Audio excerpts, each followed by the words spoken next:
జరిగిన స్థానిక సంస్థ ఎన్నికల్లో కొరుట్ల నియోజకవర్గంలో మీరందరూ చూసినారు, అత్యధిక స్థానాలను కాంగ్రెస్ పార్టీ కైవసం చేసుకుంది. ముఖ్యంగా మేజర్ గ్రామ పంచాయతీలు నియోజకవర్గంలో అత్యంత ఓట్లు ఉన్న ఐలాపూర్ గ్రామం, దాదాపు 6,900 ఓటర్స్ ఉన్న ఐలాపూర్ను కాంగ్రెస్ పార్టీ 571 ఓట్ల మెజార్టీతోటి కాంగ్రెస్ పార్టీ కైవసం చేసుకుంది. బండలింగాపూర్ లాంటి పెద్ద గ్రామ పంచాయతీ గత 15 సంవత్సరాల నుంచి కూడా మాకు అక్కడ సర్పంచ్ లేకుండే. బండలింగాపూర్ రెండో అతిపెద్ద గ్రామ పంచాయతీ, దాన్ని కూడా కాంగ్రెస్ పార్టీ కైవసం చేసుకుంది.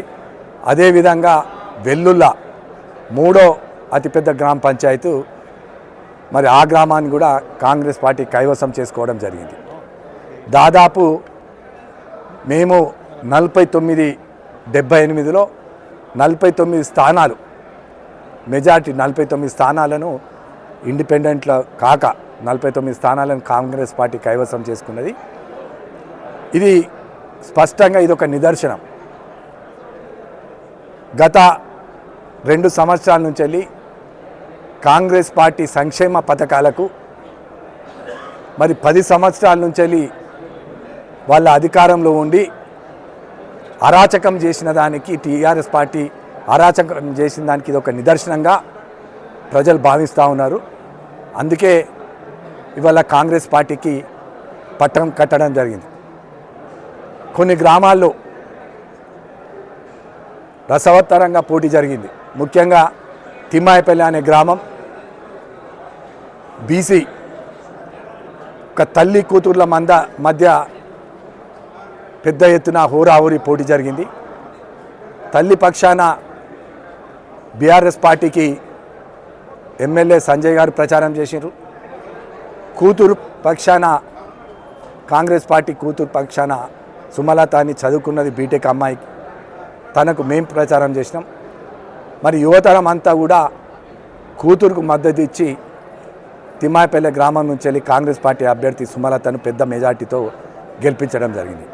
అదేవిధంగా ఇంకో గ్రామమైన గోదూరు తిమ్మాపూర్ ఇబ్రాహీంపట్నం మండలంలో మామ అల్లుళ్ళ మధ్య జరిగిన పోటీ, అది కూడా ఇద్దరు కాంగ్రెస్ పార్టీ అభ్యర్థులే అయినప్పటికీ మరి అక్కడ శ్రవణ్ అని మరి అల్లునికి అదృష్టం వరించడం జరిగింది. శ్రవణ్ కాంగ్రెస్ పార్టీ అభ్యర్థి, దేవేందర్ కూడా కాంగ్రెస్ పార్టీ అభ్యర్థి, ఇద్దరు కూడా మరి కాంగ్రెస్ పార్టీ నుంచి వెళ్ళి పోటీ చేయడం జరిగింది. దాంట్లో శ్రవణ్ మెజార్టీతో గెలవడం జరిగింది.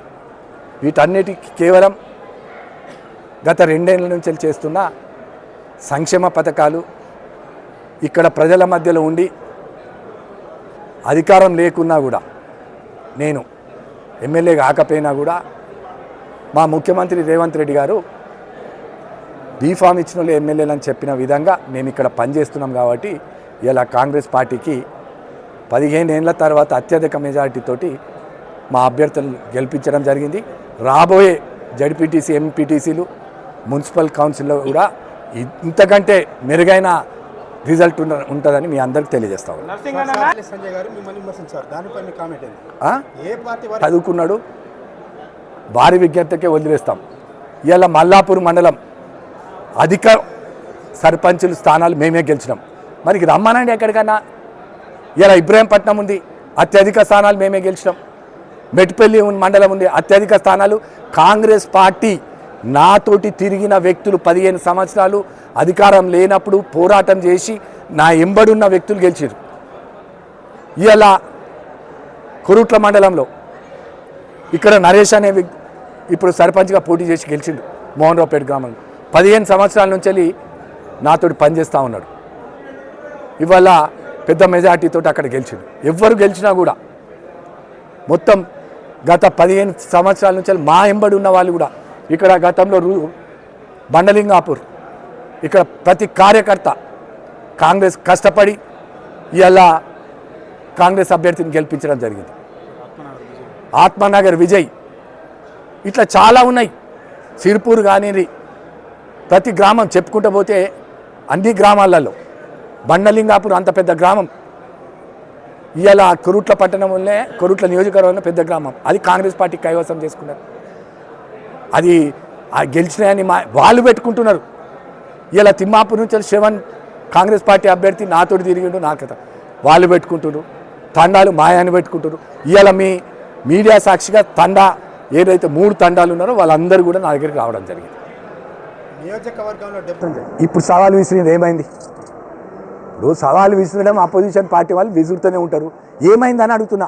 ఒక ఎమ్మెల్యేగా 20 సంవత్సరాలు వాళ్ళ కుటుంబమే పాలించింది కదా. ఇప్పుడు పార్టీ సింబల్ లేకుంటేనే మేము 49 స్థానాలు గెలిచినాం దాదాపు. వాళ్ళ పరిస్థితి ఇంకా రాను రాను దారుణం అవుతుంది. 44 కాంగ్రెస్ పార్టీ నుంచి గెలిచిండు, 5 ఇండిపెండెంట్లు మా దగ్గరికి వస్తూ ఉన్నారు. 49 స్థానాలు గెలిచినాం 78. ఇంకెక్కడ ఉన్నది వాళ్ళకి స్థానం? ఎక్కడ ఉన్నది? టీఆర్ఎస్ పార్టీ స్థానం ఉనికి కోల్పోతూ ఉన్నది. ఇంకా గ్రామాల్లో వాస్తవం చెప్పాలంటే కొంత బీజేపీ మెరుగైంది. ఎస్, బీజేపీ పార్టీకి యువత ఉన్నది, కొంత మెరుగైనాయి. కొన్ని సీట్లు కూడా వాళ్ళు కూడా గెలుచుకున్నారు. సో ఖచ్చితంగా కౌన్సిల్ గెలుస్తాము, 2 ఇక్కడ ఉన్న కౌన్సిల్ గెలుస్తాం, జెడ్పీటీసీలు గెలుస్తాం. వాళ్ళు అదే భ్రమలో ఉండాలని మేము కూడా కోరుకుంటున్నాం. ఎందుకంటే వాళ్ళు అట్లుంటేనే మేము గెలుస్తుంటాం. వాళ్ళు ఇప్పుడు గెలుస్తాం అనే చోట్ల తిరిగిండు. తిమ్మాయిపల్లి గ్రామంలో 2 మాజీ ఎమ్మెల్యే విద్యాసారోగ్య తిరిగిండు, ఇప్పుడు ప్రజెంట్ ఉన్న సంజయ్ తిరిగిండు, పోటాపోటీగా తిరిగాడు. ఏమైంది అక్కడ? కూతురు గెలిచింది పాపం, తల్లి నిల్చుడబెట్టిండు. సో ఇలాంటి పరిస్థితి రాబోయే నెక్స్ట్ ఎలక్షన్లలో కూడా ఇదే రిజల్ట్ ఉంటుంది. ఇంకా బ్రహ్మాండమైన రిజల్ట్ కాంగ్రెస్ పార్టీకి వస్తుంది. ఎందుకంటే మేము చేస్తున్నాం పనులు. ప్రజలు వట్టిగా ఓట్లేయరు. ఎందుకు వేస్తారండి? పనులు చేసినాం కాబట్టి ప్రజలు ఓట్లు వేసినారు మాకు. మీ నాయకుడు ఎవరు జోకరో ఇక అవన్నీ మనం ఇప్పుడు మాట్లాడుకున్న అవసరం. నేను కడియం శ్రీహరి గారి గురించి మాట్లాడాలి. ఇప్పుడు విమర్శిస్తేనే పెద్ద నాయకులం అనుకుంటే అది చాలా తప్పు. నేను ఎవరిని విమర్శించాను. నేను ఇప్పుడున్న స్థానిక ఎమ్మెల్యే గురించి విమర్శించిన పార్టీ పరంగా మాట్లాడినా, అది పర్సనల్గా అది మీ వ్యక్తిగతం. కానీ ఆ స్థాయి నాయకులు మాట్లాడితే బాగుంటుంది.